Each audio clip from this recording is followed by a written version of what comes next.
Welcome to Mahali's Academy, Thermal Engineering, Unit 1, Fundamentals of Thermodynamics. Concept of work done and heat transfer. By Professor Nikhil Mahali. आपण पाहत आहोत thermal engineering. यामध्ये आपलं unit number 1 चालू आहे. Unit number 1 आपण करत आहोत. थर्मल इंजिनिअरिंग मध्ये युनिट नंबर 1 आहे fundamentals of thermodynamics. Fundamentals of thermodynamics. Last lecture पर्यंत आपण कन्सेप्ट पाहिला होता एनर्जी. आता आज आपण नेक्स्ट कन्सेप्ट पाहत आहोत. नेक्स्ट टॉपिक पाहत आहोत. नेक्स्ट कन्सेप्ट पाहत आहोत work. Work. What is work?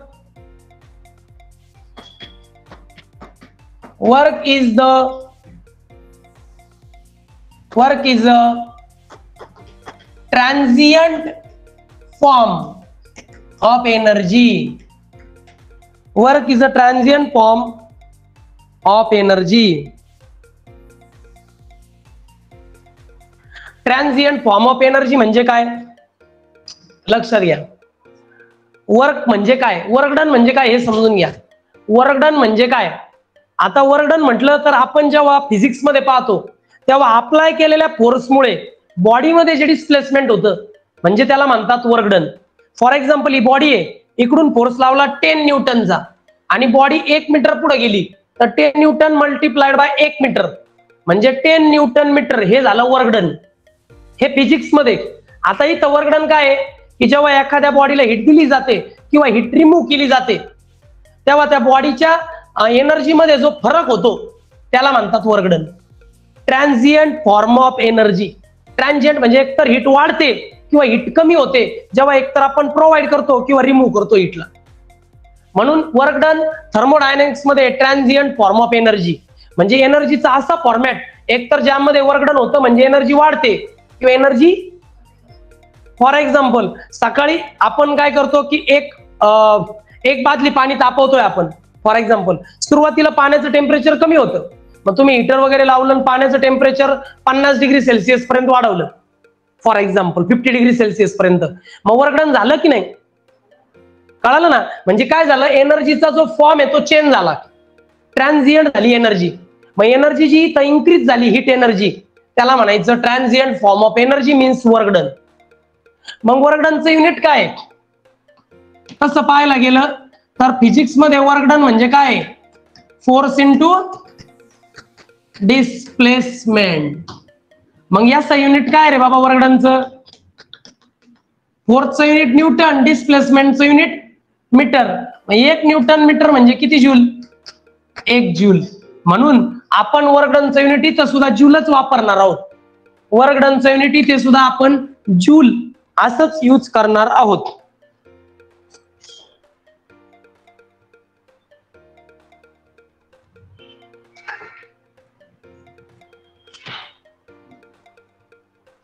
बर, अजून एक वर्क डनचा कन्सेप्ट थर्मोडायनेमिक्स मध्ये कसं म्हणता येईल? For example this is a container. या कंटेनर मध्ये हा आहे पिस्टन. मी इकडून फोर्स लावतोय F तर पिस्टन खाली जाईल का नाही? मग पिस्टन खाली गेला समजा x मीटरने खाली गेला म्हणजे आतमध्ये जो गॅस आहे त्याचं प्रेशर, मग हे जे इन्क्रीज इन प्रेशर आहे हे पण वर्क डनच आहे. कळालं का? मग ते प्रेशर कसं काढणार मी? फोर्स मल्टिप्लाइड बाय, म्हणजे तो वर्क डन कसं काढणार? Force multiplied by distance travelled by piston. ह्या पण कन्सेप्ट आहे वर्क डन म्हणजे. कुठं? आपल्या थर्मोडायनेमिक्स मध्ये. लक्षात आलं तुमच्या काय? ओके, घ्या नेक्स्ट कन्सेप्ट. वर्क डन झाल्यानंतर पुढचा कन्सेप्ट आहे आपल्याकरता पॉवर. वर्क डनची अजून एक डेफिनेशन घ्या. मग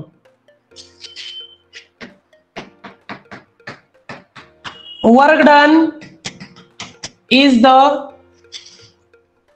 एनर्जी ट्रान्सफर. जे मी आता सांगितलं तेच शब्दांमध्ये. Work done is the energy transfer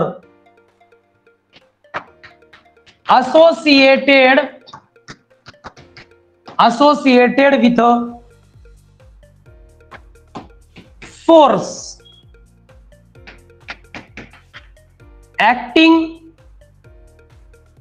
through a distance, through a distance.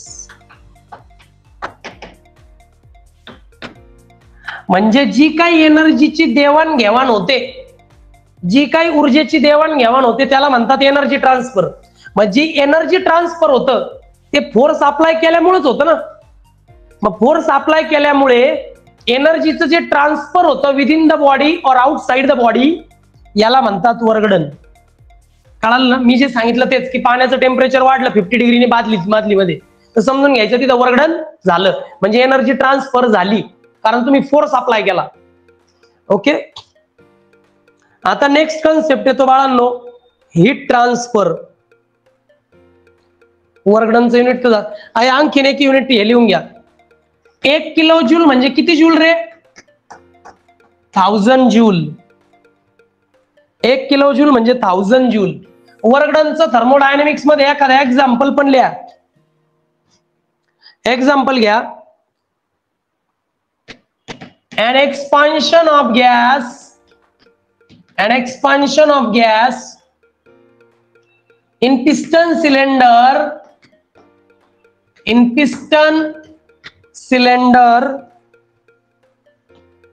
assembly by pushing the piston.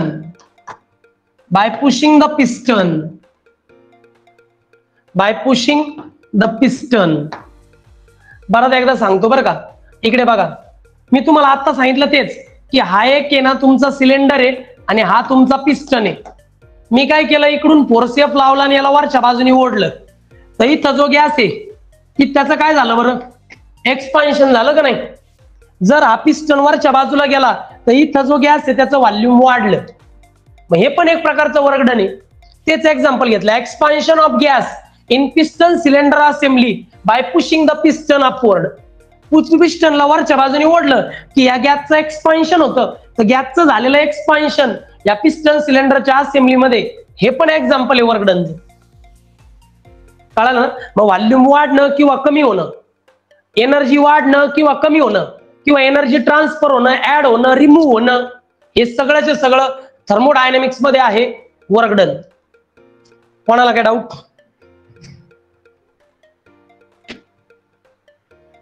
Next. आणि आजचा आपला सेकंड कन्सेप्ट आणि लास्ट कन्सेप्ट तो आपण पाहूयात, heat transfer and energy. Heat transfer and energy. मला सगळ्यात पहिले हे सांगा की हीट म्हणजे काय? Tell me the what is heat. Heat म्हणजे काय?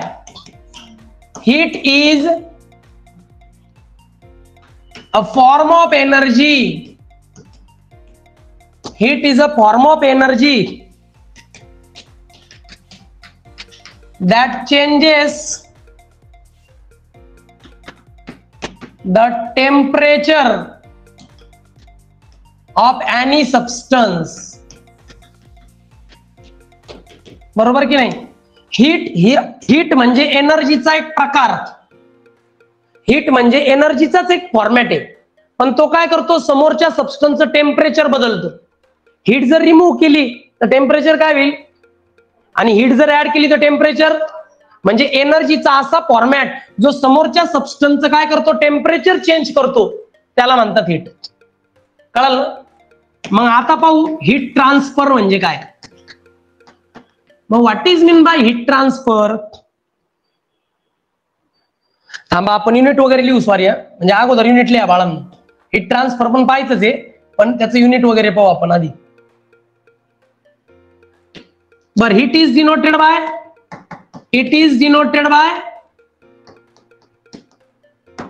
Capital Q. हीटला डिनोट करतात कॅपिटल क्यू ने.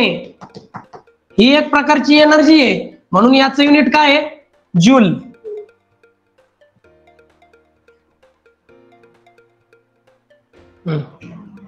चला, हीटचा कन्सेप्ट लिहून झाला का?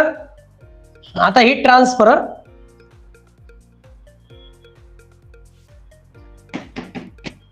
Heat transfer is concerned with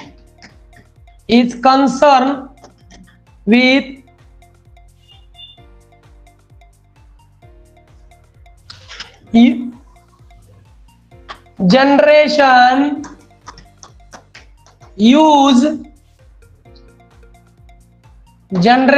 use and transfer of thermal energy. What is mean by heat transfer? Heat म्हणजे काय? एक एनर्जी, मग त्याला हीट एनर्जी असं म्हणतो, पण त्याला अजून एक शब्द हीट एनर्जीला, थर्मल एनर्जी. मग थर्मल एनर्जी जनरेट होणे म्हणजे थर्मल एनर्जी तयार होणे, थर्मल एनर्जीचा यूज होणे, वापर होणे, आणि थर्मल एनर्जी एका बॉडीकडून, एका सबस्टन्स कडून दुसऱ्या सबस्टन्सकडे ट्रान्सफर होणे, याला म्हणतात हीट ट्रान्सफर. हीट म्हणजे एनर्जी आहे, आणि हीट एनर्जीला दुसरा शब्द आहे थर्मल एनर्जी. मग ही थर्मल एनर्जी जनरेट होणे म्हणजे तयार होणे, ती थर्मल एनर्जी कुठेतरी यूज होणे, आणि तीच थर्मल एनर्जी एका सबस्टन्स कडून दुसऱ्या सबस्टन्सचे ट्रान्सफर होणे, याला म्हणतात हीट ट्रान्सफर. मग काय? Heat transfer is concern with the generation of heat energy, use of heat energy and transfer of heat energy. मग हीट एनर्जी ट्रान्सफर व्हायचे 3 मोड्स आहेत, आठवतं का? 3 modes of heat transfer. Heat ट्रान्सफरचे 3 मोड्स आहेत. कोणते कोणते रे? बरोबर आहे, कंडक्शन, कन्व्हेक्शन, रेडिएशन. मी घेतो radiation, conduction and convection. These are the 3 modes of transfer of thermal energy.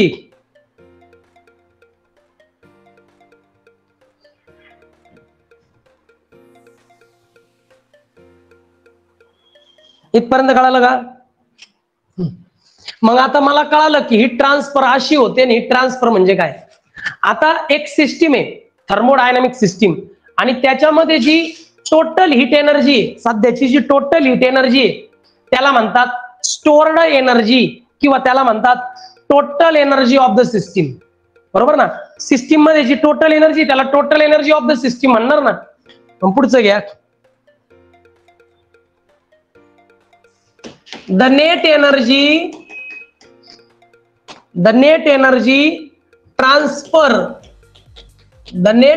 transfer is stored within the system. जी काही एनर्जी ट्रान्सफर होते ती सिस्टीम मध्ये स्टोअर झालेली असते.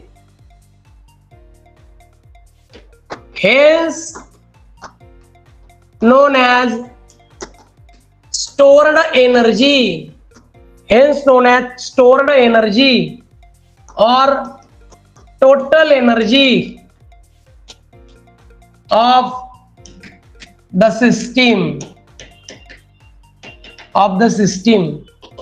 बरं का रे मुलांनो, द नेट एनर्जी ट्रान्सफर, जी काही टोटल एनर्जी ट्रान्सफर होते ती सगळी एनर्जी ट्रान्सफर थर्मोडायनामिक सिस्टीम मध्ये स्टोअर होते, म्हणून तिला स्टोर्ड एनर्जी म्हणतात, किंवा total energy of the thermodynamic system असं म्हणतात. मग टोटल एनर्जी कशी काढेल? हे बघ, टोटल हीट एनर्जी सध्याची म्हणजे क्यू बाय आतमध्ये अगोदर असेल ना, त्याला म्हणायचं इंटरनल एनर्जी यू. आतमध्ये सिस्टीमच्या अगोदर थोडीफार एनर्जी असेल त्याला म्हणायचं change in internal energy. Delta म्हणजे change in internal energy plus झालेलं वर्कडन. वर्कडन झालं म्हणजे किती हीट ऍड झाली किंवा किती हीट रिमूव्ह झाली. मग हीट जर ऍड झाली तर प्लस साईन आहे वर्कडन, आणि हीट जर रिमूव्ह झाली तर मग मायनस साईन. कळालं की फॉर्म्युला कसा आला? मग टोटल हीट एनर्जी म्हणजे stored energy is equal to change in internal energy plus झालेलं वर्कडन. वर्कडन मध्ये एक तर हीट ऍड होऊ शकते किंवा हीट रिमूव्ह होऊ शकते, कारण वर्कडन म्हणजे हीट ऍड होणे किंवा हीट रिमूव्ह होणे. इथपर्यंत काय डाऊट? ओके. बरं, याच्याबद्दल त्यांनी एक एक्झाम्पल असं दिलं समजून घेण्यासारखं आहे. A block is moving on a rough surface. एक रफ सरफेस त्याच्यावर मी ब्लॉक असा ढकलतो. एक ब्लॉक आहे, खाली रफ सरफेस आहे, त्याच्यावरून ब्लॉक असा ढकलतोय, तर फ्रिक्शनल फोर्स डेव्हलप होतो. ऍक्च्युली माझं वर्क डन पुढच्या साईडला आहे, पण फ्रिक्शन कुठे आहे? अपोजिट साईडला, मागच्या साईडला. मग त्यामुळं काय होतं की मी जी टोटल एनर्जी लावतो ती सगळी ब्लॉक मध्ये वर्क डन करायला जात नाही. काही एनर्जी लॉस होतो, तो होतो फ्रिक्शन मध्ये. फ्रिक्शनल लॉस होतो ना, मग हा जो फ्रिक्शनल लॉस आहे तो तिथं हीट डेव्हलप करतो. And some part of energy absorb by the body, hence temperature of the body increases. मग बघा बरं का, तिथं हीट जेव्हा फ्रिक्शन होतं दोन गोष्टींमध्ये, तेव्हा तिथं टेम्परेचर काय होतं? हीट डेव्हलप होते ना. दोन गोष्टी जर एकमेकांमध्ये घासल्या गेल्या, तिथं जर फ्रिक्शन झालं, घर्षण झालं, तर त्यांच्यातलं टेम्परेचर वाढतं आणि बॉडीचं टेम्परेचर वाढतं. म्हणजे काही एनर्जीचा काय झाला यूज? बॉडीचं हीट टेम्परेचर ऍड झालं. थोडक्यात मी ढकलतोय पण बॉडीमध्ये टेम्परेचर वाढलं, कसं? फ्रिक्शनल फोर्समुळे. मग हे एक प्रकारचं वर्क डन आहे जिथं हीट एनर्जी वाढते. मग हीट एनर्जी आपोआप डेव्हलप झाली का? नाही. जेव्हा मी फोर्स अप्लाय केला, खाली रफ सरफेस होता, फ्रिक्शन झालं आणि मग हीट एनर्जी डेव्हलप झाली आणि मग बॉडीचं टेम्परेचर वाढलं, याला म्हणतात वर्क डन. मग हीट एनर्जी ऍड होणे किंवा रिमूव्ह होणे यालाच वर्क डन म्हणतात. मग मला सांगा, हीट ट्रान्सफर आणि वर्क डन हे कन्सेप्ट कळाले? आज आपण इथं थांबूयात, भेटूया नेक्स्ट लेक्चरला. बाय.